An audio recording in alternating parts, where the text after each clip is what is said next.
Welcome to today's Triple Z.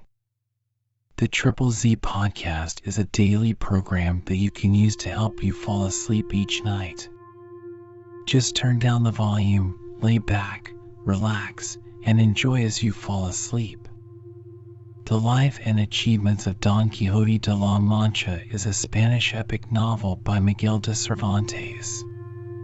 Originally published in two parts, in 1605 and 1615, its full title is The Ingenious Gentleman Don Quixote of La Mancha.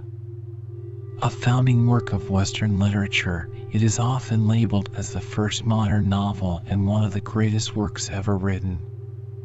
Don Quixote is also one of the most translated books in the world. If you enjoy our program, please be sure to write us a review on your podcast platform and share us with a friend. You both might sleep just a little better at night.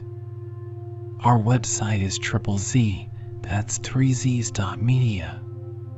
You can also like and share our content on Facebook or our Instagram account ZZZ Media Podcast. Music for today's episode was provided by the Sleep Channel on Spotify. Chapter 79. What happened to Sancho Panza as he went the rounds in his island? We left our mighty governor much out of humor with that saucy knave of a countryman who, according to the instructions he had received from the steward, and the steward from the duke, had bantered his worship with his impertinence. Yet, as much a dunce and fool as he was, he made his party good against them all. At last, addressing himself to those about him, among whom was Dr. Pedro Rizzio, who had ventured into the room again, "Now," said he, "do I find in good earnest that judges and governors must be made of brass, that they may be proof against the importunities of those that pretend business, who, at all hours and at all seasons, would be heard and dispatched, without any regard to any body but themselves. Now if a poor judge does not hear and dispatch them presently, either because he is otherwise busy and cannot, or because they do not come at a proper season, then do they grumble, and give him their blessing backwards, rake up the ashes of his forefathers, and would gnaw his very bones. But with your leave, good Mr. Busybody, with all your business, you are too hasty. Pray have a little patience, and wait a fit time to make your application. Do not come at dinner time, or when a man is going to sleep, for we judges are flesh and blood, and must allow nature what she naturally requires, unless it be poor I, who am not to allow mine any food, thanks to my friend Mr. Dr. Pedro Rizzio Tertiafura, here present, who is for starving me to death, and then vows it is for the preservation of my life." All that knew Sancho wondered to hear him talk so sensibly, and began to think that offices and places of trust inspired some men with understanding, as they stupefied and confounded others. However, Dr. Pedro promised him he should sup that night, though he trespassed against all the rules of Hippocrates. This pacified the governor, and made him wait with a mighty impatience for the evening. To his thinking, the hour was so long coming that he fancied time stood still, but yet at last the wished-for moment came, and they served him up some minced beef with onions, and some calf's feet, somewhat stale. The hungry governor presently fell to with more eagerness and appetite than if they had given him Roman pheasants or Navajo's geese.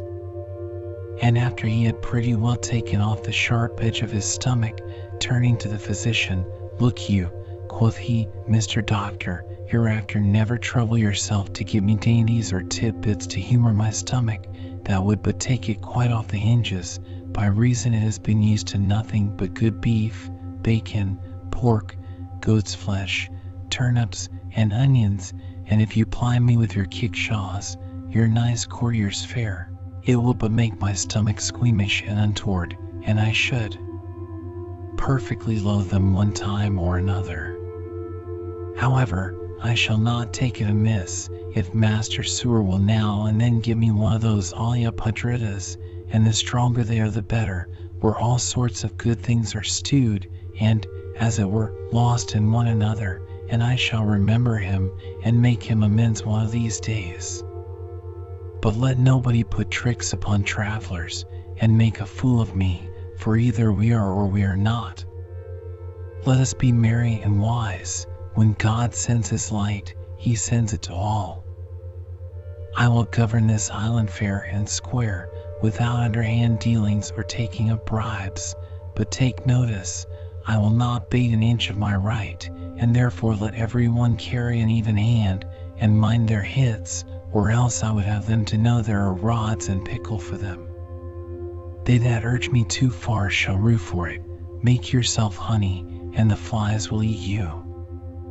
Indeed, my Lord Governor, said the steward, your lordship is much in the right in all you have said, and I dare engage for the inhabitants of this island that they will obey and observe your commands with diligence, love, and punctuality, for your gentle way of governing in the beginning of your administration does not give them the least opportunity to act or to design anything to your lordship's disadvantage.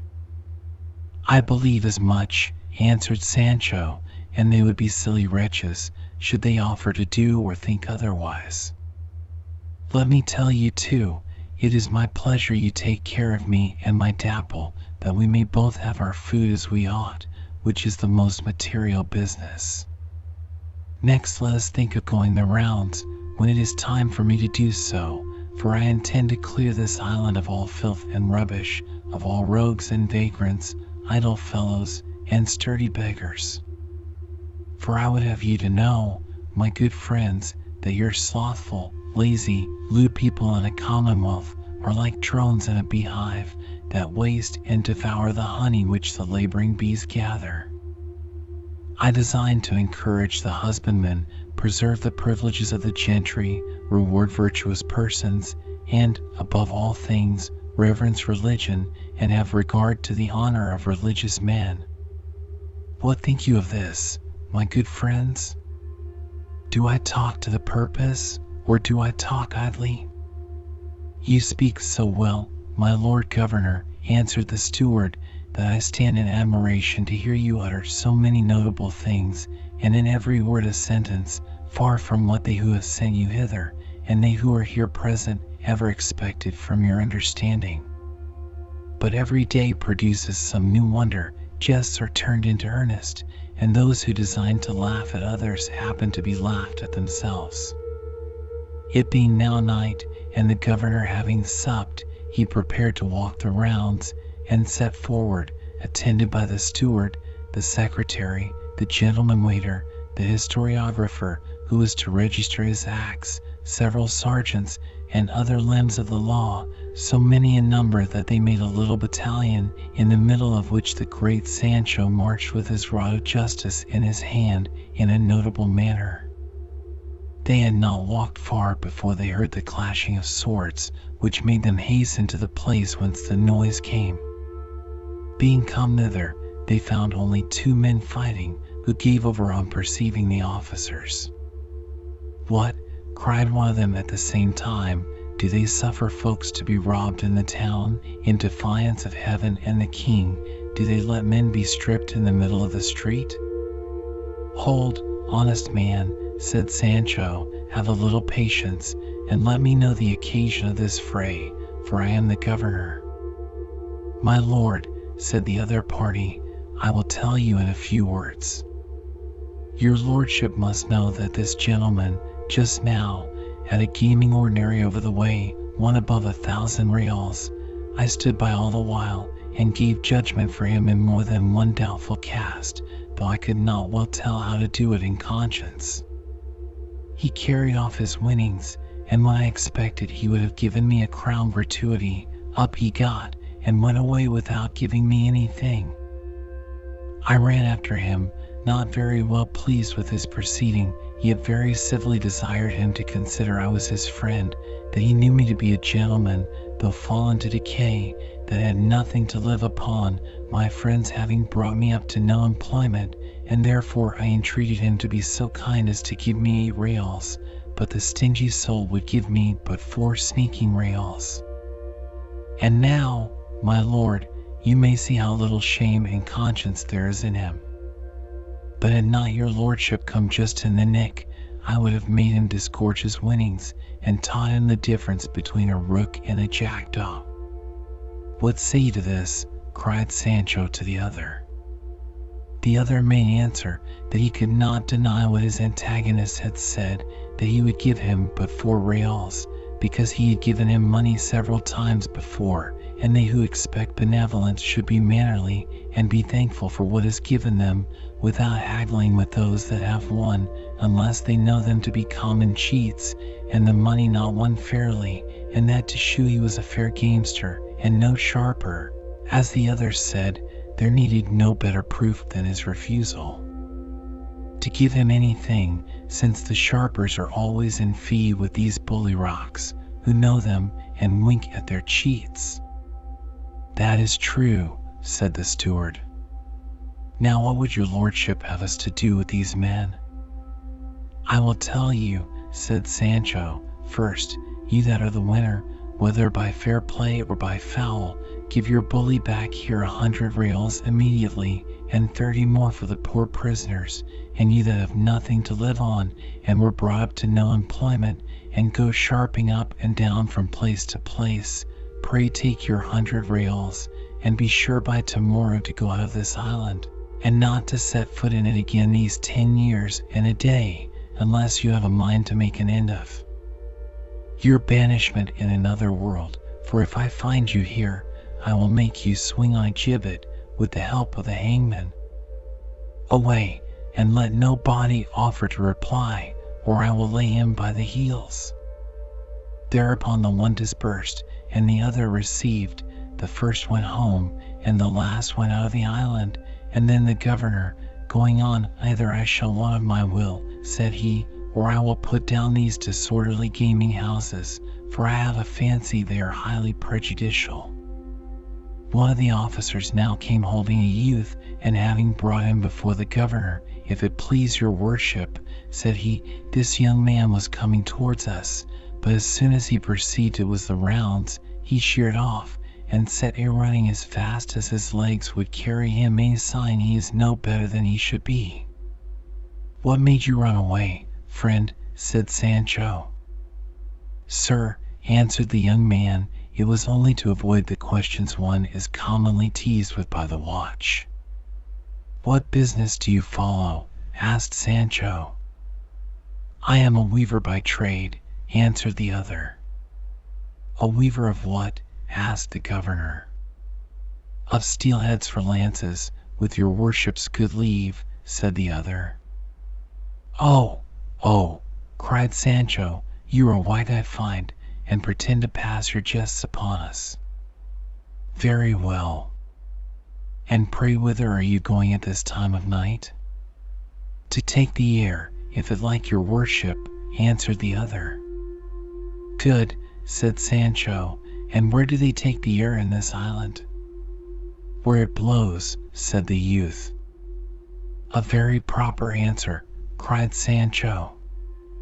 "You are a very pretty impudent fellow, that is the truth of it. But pray make account that I am the air, or the wind, which you please, and then I will blow you to the roundhouse. Here, take him and carry him away thither directly. I will take care the youngster shall sleep out of the air tonight. He might catch cold else by lying abroad." "You shall as soon make me a king," said the young man, "as make me sleep out of the air tonight." "Why, you young slipstring," said Sancho, "is it not in my power to commit thee to prison, and fetch thee out again as often as it is my will and pleasure?" "For all your power," answered the fellow, "you shall not make me sleep in prison." "Say you so?" cried Sancho. "Here, away with him to prison, and let him see to his cost who is mistaken, he or I, and, lest the jailer should be greased in the fist to let him out, I will fine him in 2,000 ducats if he let thee stir a foot out of prison." "All that is a jest," said the other, "for I defy all mankind to make me sleep this night in a prison." "Hast thou some angel," said Sancho, "to take off the irons which I will have thee clapped in, and get thee out?" "Well now, my good lord governor," said the young man very pleasantly. Let us talk reason, and come to the point.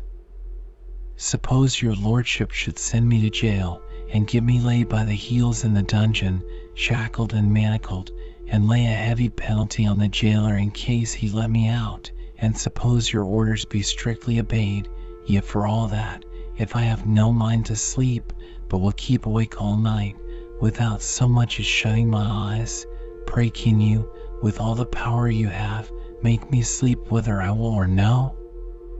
No, certainly, said the secretary, and the young man has made out his meaning.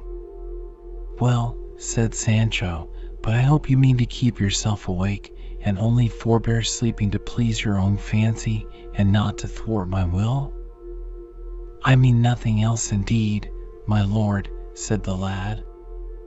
Why then, go home and sleep, quoth Sancho, and heaven send thee good rest. I will not be thy hindrance.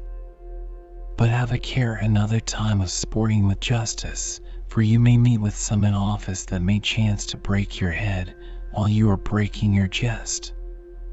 The youth went his way, and the governor continued his rounds.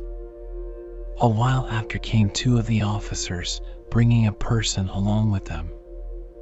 My lord governor, said one of them, we have brought here one that is dressed like a man, yet is no man, but a woman, and no ugly one either. Thereupon they lifted up to her eyes 2 or 3 lanterns, and by their light discovered the face of a woman about 16 years of age, beautiful to admiration, with her hair put up in a network caul of gold and green silk. Sancho was surprised at her beauty, and asked her who she was, whither she was going, and upon what account she had put on such a dress. Sir, said she, casting her eyes on the ground with a decent bashfulness, I cannot tell you before so many people what I have so much reason to wish may be kept a secret. Only this one thing I do assure you, I am no thief, nor evil-minded person, but an unhappy maid, whom the force of jealousy has constrained to transgress the laws of decorum. The steward hearing this, my lord governor, said he, be pleased to order your attendants to retire, that the gentlewoman may more freely tell her mind. The governor did accordingly, and all the company removed to a distance, except the steward, the gentleman waiter, and the secretary, and then the young lady thus proceeded. I am the daughter of Pedro Perez Mazorca, farmer of the wool in this town, who comes very often to my father's house. This will hardly pass, madam, said the steward, for I know Pedro Perez very well, and he has neither son nor daughter. Besides, you tell us he is your father, and yet that he comes very often to your father's house. I observed as much, said Sancho. Indeed, gentlemen, said she, I am now so troubled in mind that I know not what I say, but the truth is, I am the daughter of Diego de la Llana, whom I suppose you all know. Now this may pass, said the steward, for I know Diego de la Llana, who is a very considerable gentleman, has a good estate, and a son and a daughter. But since his wife died, nobody in this town can say he ever saw that daughter, for he keeps her so close that he hardly suffers the son to look on her, though indeed the common report is that she is an extraordinary beauty. You say very true, sir, replied the young lady, and I am that very daughter. As for my beauty, if fame has given you a wrong character of it, you will now be undeceived, since you have seen my face, and with this she burst out into tears. The secretary, perceiving this, whispered the gentleman waiter in the ear. Sure, said he, some extraordinary matter must have happened to this poor young lady, since it could oblige one of her quality to come out of doors in this disguise. That is without question, answered the other, for her tears, too, confirmed the suspicion. Sancho comforted her with the best reasons he could think on, and bid her not be afraid, but tell them what had befallen her. You must know, gentlemen, said she, that it is now 10 years that my father has kept me close ever since my mother died. We have a small chapel in the house where we hear mass, and in all that time I have seen nothing but the sun by day and the moon and stars by night. Neither do I know what streets, squares, marketplaces, and churches are, no, nor men, except my father, my brother, and that Pedro Perez the wool farmer, whom I at first would have passed upon you for my father. This confinement, not being allowed to stir abroad, though but to go to church, has made me uneasy this great while, and made me long to see the world, or at least the town where I was born, which I thought was no unlawful or unseemly desire. When I heard them talk of feasts, prizes, acting of plays, and other public sports, I asked my brother, who is a year younger than I, what they meant by those things, and a world of others, which I have not seen, and he informed me as well as he could, but that made me but the more eager to be satisfied by my own eyes. In short, I begged of my brother I wish I never had done a dash, and here she relapsed into tears. The steward perceiving it, "Come, madam," said he, "pray proceed, and make an end of telling us what has happened to you, for your words and your tears keep us all in suspense." "I have but few more words to add," answered she, "but many more tears to shed, for they are commonly the fruit of such imprudent desires." Thereupon, with broken sobs and half-fetched sighs, "Sir," said she, "all my misfortune is, that I desired my brother to lend me some of his clothes, and that you would take me out some night or other to see all the town, while our father was asleep." Importuned by my entreaties, he consented, and, having lent me his clothes, he put on mine, which fit him as if they had been made for him.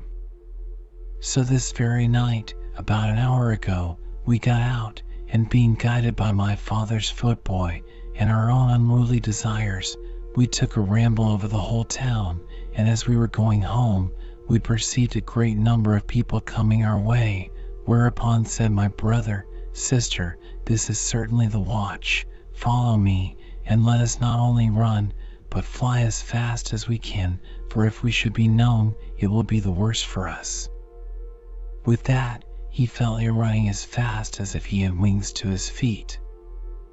I fell a running too, but was so frightened that I fell down before I had gone half a dozen steps, and then a man overtook me and brought me before you and this crowd of people, by whom, to my shame, I am taken for an ill creature, a bold, indiscreet night walker. All this was afterwards confirmed by her brother, who was now brought by some of the watch, one of whom had at last overtaken him after he had left his sister. He had nothing on but a very rich petticoat and a blue damask mantle with a gold galloon, his head without any ornament but his own hair that hung down in natural curls like so many rings of gold. The governor, the steward, and the gentleman waiter took him aside, and after they had examined him apart, why he had put on that dress, he gave the same answer his sister had done, and with no less bashfulness and concern, much to the satisfaction of the gentleman waiter, who was much smitten with the young lady's charms. As for the governor, after he had heard the whole matter, "Truly, gentlefolks," said he, "here is a little piece of childish folly, and to give an account of this wild frolic and slip of youth, there needed not all these sighs and tears, nor those hems, and haws, and long excuses. Could not you, without any more ado, have said our names are so and so, and we stole out of our father's house for an hour or two, only to ramble about the town, and satisfy a little curiosity, and there had been an end of the story, without all this weeping and wailing?" "You say very well," said the young damsel, "but you may imagine that, in the trouble and fright I was in, I could not behave myself as I should have done." "Well," said Sancho, "there is no harm done. Go along with us, and we will see you home to your fathers. Perhaps you may not yet be missed. But have a care how you get abroad to see fashions another time. Do not be too venturesome. An honest maid should be still at home, as if she had one leg broken." A hen and a woman are lost by rambling, and she that longs to see, longs also to be seen. I need say no more. The young gentleman thanked the governor for his civility, and then went home under his conduct. Being come to the house, the young spark threw a little stone against one of the iron-barred windows, and presently a maidservant, who sat up for them, came down, opened the door, and let him and his sister in. The governor, with his company, then continued his rounds, talking all the way as they went of the genteel carriage and beauty of the brother and sister, and the great desire these poor children had to see the world by night. As for the gentleman waiter, he was so passionately in love that he resolved to go the next day and demand her of her father in marriage, not doubting but the old gentleman would comply with him, as he was one of the Duke's principal servants. On the other side, Sancho had a great mind to strike a match between the young man and his daughter Sanchica, and he resolved to bring it about as soon as possible, believing no man's son could think himself too good for a governor's daughter. Chapter 80, which narrates the success of the page that carried Sancho's letter to his wife.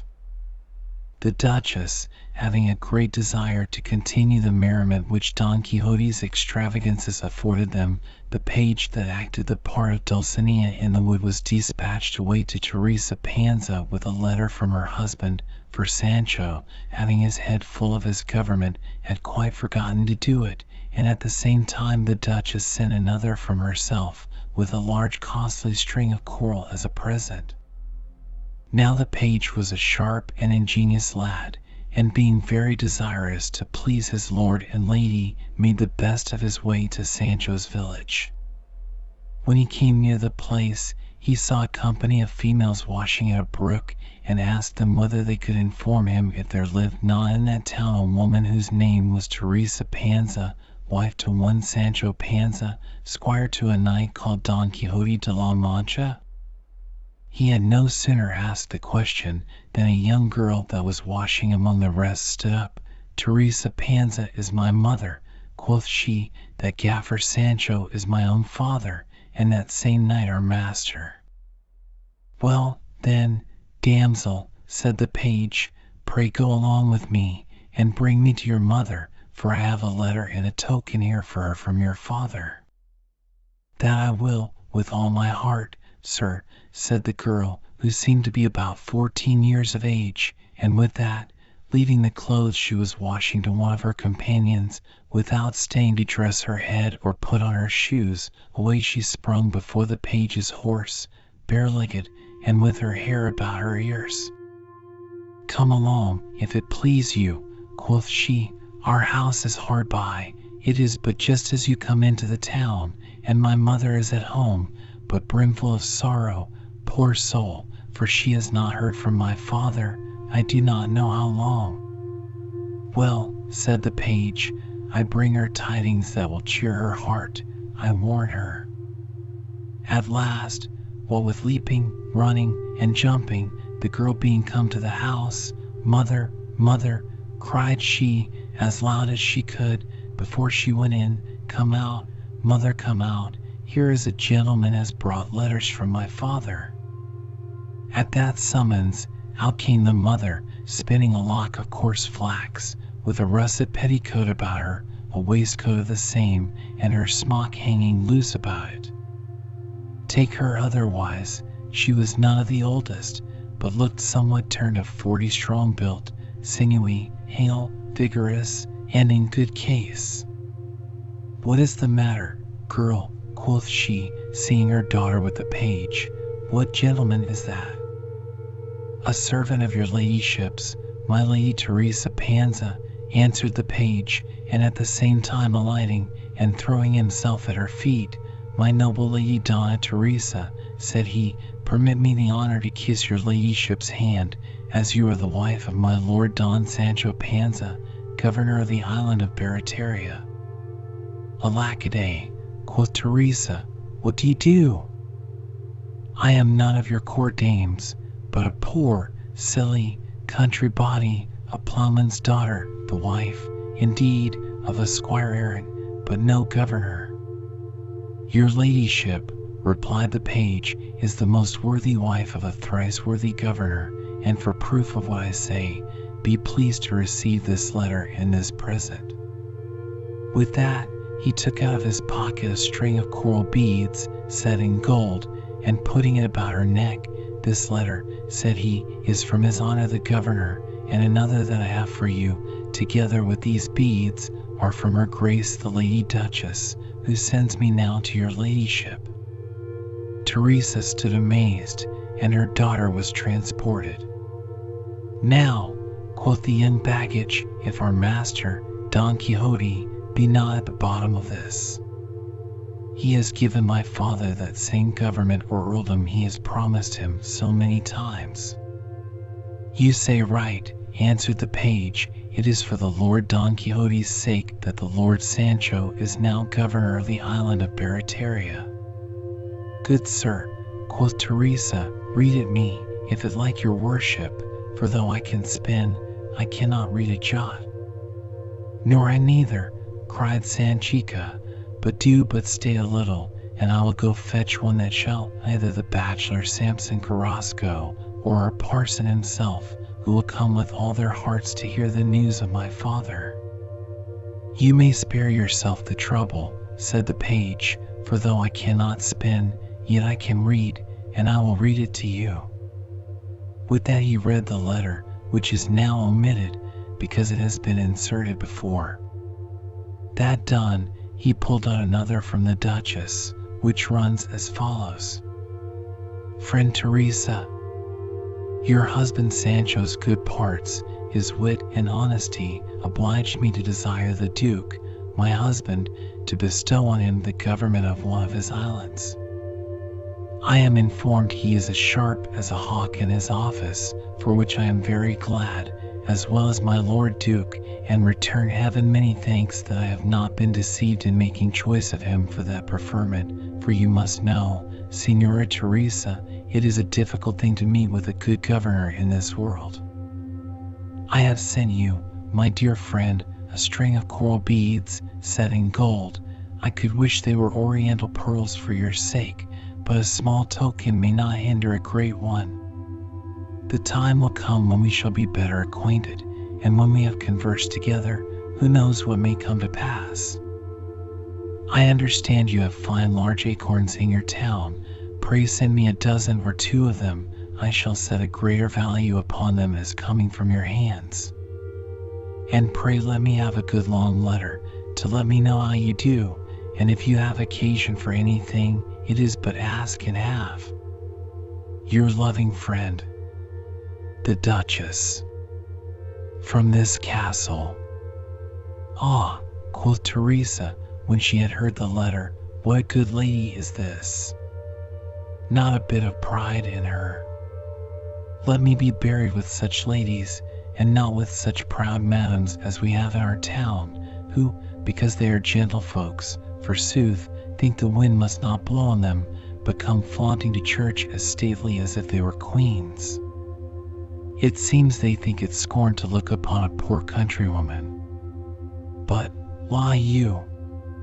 Here is a good lady, who, though she be a duchess, calls me her friend, and uses me as if I were as high as herself. Well, may I see her as high as the highest steeple in the whole country. As for the acorns she writes for, I will send her good ladyship a whole peck, and such swinging acorns, that every body shall come to admire them far and near. And now, Sanchica, see that the gentleman be made welcome, and want for nothing. Take care of his horse. Run to the stable, get some eggs, cut some bacon, he shall fare like a prince. The rare news he has brought me, and his good looks, deserve no less. Meanwhile, I must run and tell my neighbors the news. Our good curate, too, shall know it, and Mr. Nicholas the barber, for they have all along been thy father's friends. I do, mother, said the daughter, but, hark you, you must give me half the beads, for, I dare say, the great lady knows better things than to give them all to you." "It is all thy own, child," cried the mother, "but let me wear it a few days about my neck, for thou canst not think how it rejoices the very heart of me." "You will rejoice more presently," said the page, "when you see what I have got in my portmanteau, a fine suit of green cloth, which the governor wore but one day hunting, and has here sent to my lady Sanchica." Presently away ran Teresa, with the beads about her neck and the letters in her hand, all the while playing with her fingers on the papers, as if they had been a timbrel, and meeting, by chance, the curate and the bachelor Carrasco, she fell a dancing and frisking about. "Faith and troth," cried she, "we are all made now. We have got a little thing called a government.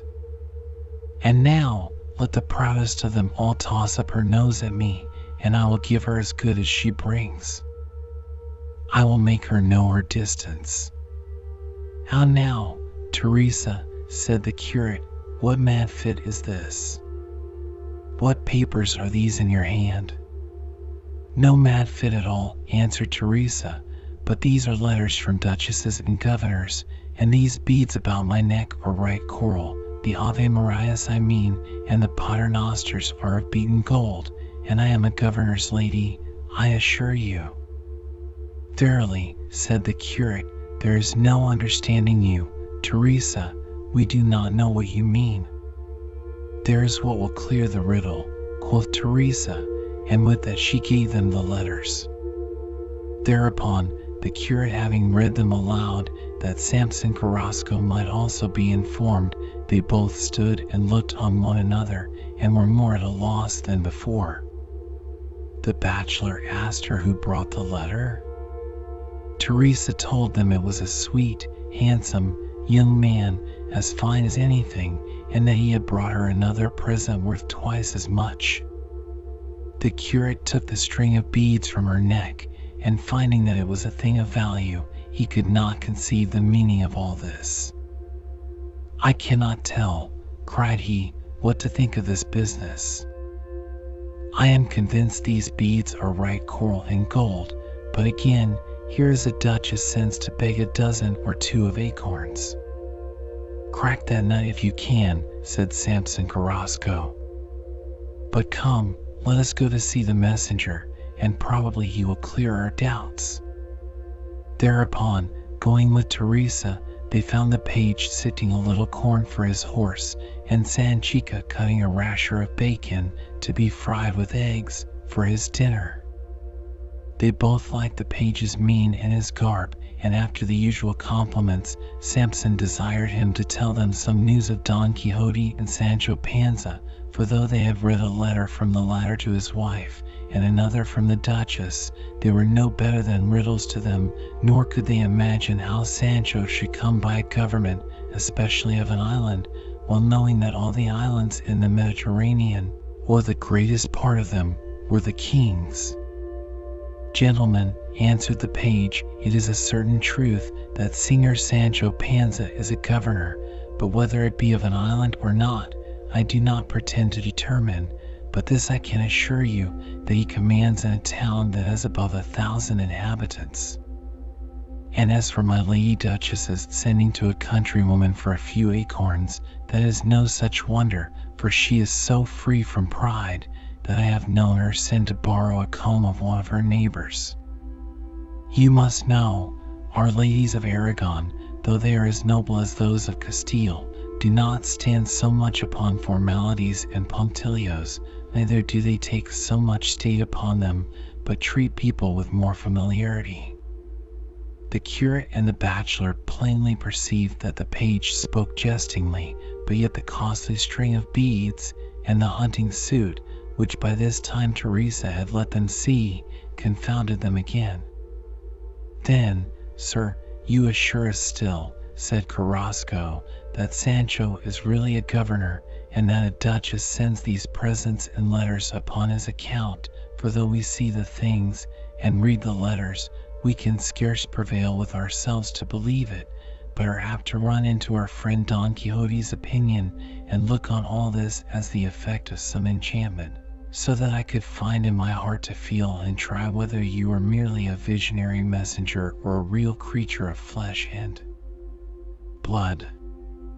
For my part, gentlemen, answered the page, all I can tell you is that I am really the messenger I appear to be, that the Lord Sancho Panza is actually a governor, and that the Duke and the Duchess, to whom I belong, are able to give, and have given him that government, where, I am credibly informed, he behaves himself most worthily.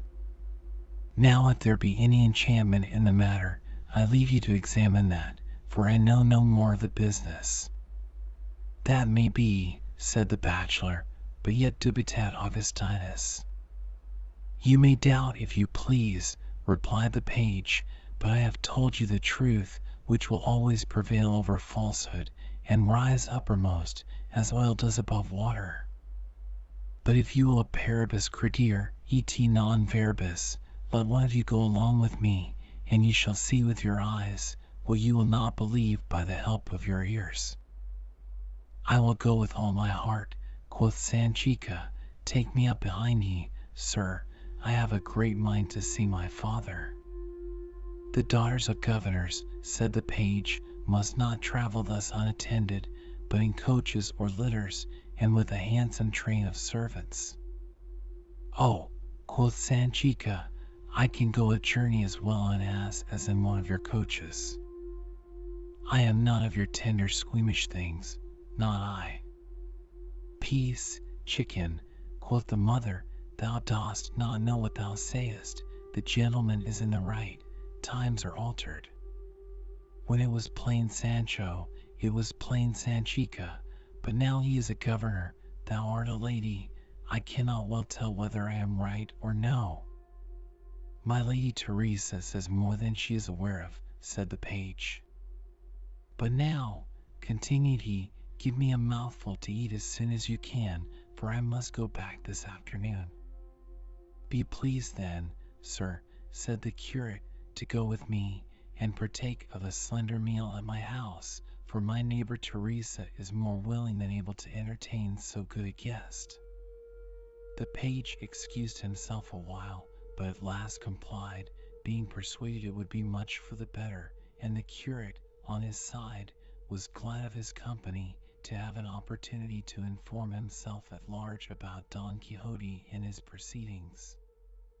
The bachelor proffered Teresa to write her answers to her letters, but as she looked upon him to be somewhat waggish, she would not permit him to be of her counsel, so she gave a roll and a couple of eggs to a young acolyte of the church who could write, and he wrote 2 letters for her, one to her husband, and the other to the Duchess, all of her own inditing, and perhaps not the worst in this famous history, as hereafter may be seen.